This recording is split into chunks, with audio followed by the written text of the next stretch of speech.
conseils de pro. Comme il y a différents contrats de travail, il y a aussi différentes formes de rupture du contrat de travail. On parle souvent de Kündigung, licenciement, et Aufhebungsvertrag. Aufhebungsvertrag, c'est vous signez, pour ainsi dire, votre démission. Mais c'est à l'initiative alors de l'employé.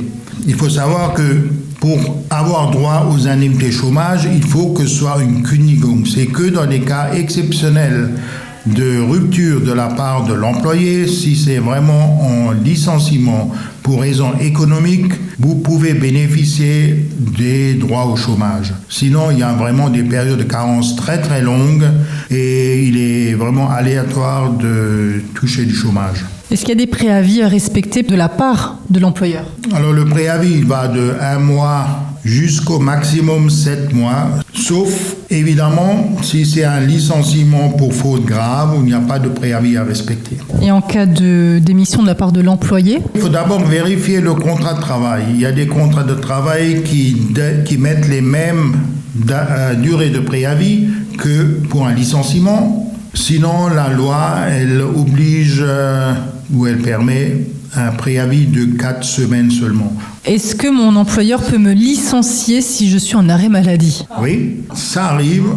Souvent, les gens tombent un peu dénus, mais ça arrive. Il faut savoir que pour un arrêt de maladie, c'est l'employeur qui paye d'abord les 6 premières semaines de la maladie. Est-ce qu'on peut contester un licenciement ? Oui, bien sûr, on peut contester le licenciement. Il faut le faire dans un délai de 21 jours.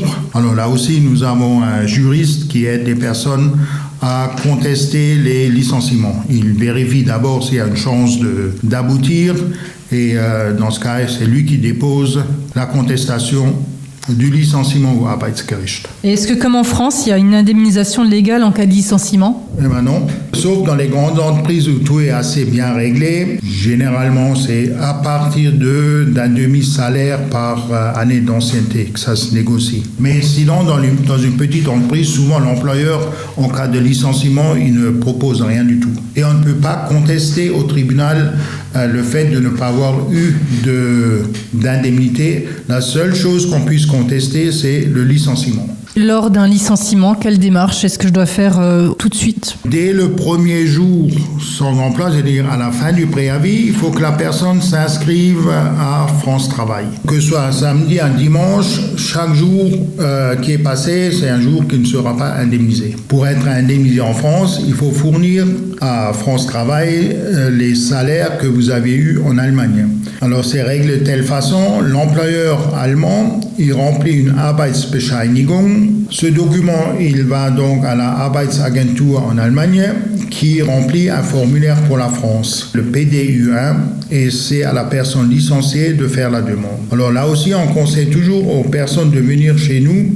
Il faut vraiment que ce PDU1 soit bien rempli. Il y a des personnes qui ont parfois des coupures dans les contrats de travail et s'il y a des périodes manquantes sur le PDU1, ça se ressent fortement au niveau de l'indemnisation de France Travail. Donc, vaut mieux prévenir que guérir. Remplissez bien vos PDU1, demandez conseil et tout se passera pour le mieux. Et on vous laisse les coordonnées du Comité de défense des travailleurs frontaliers sur notre site radiomélodie.com.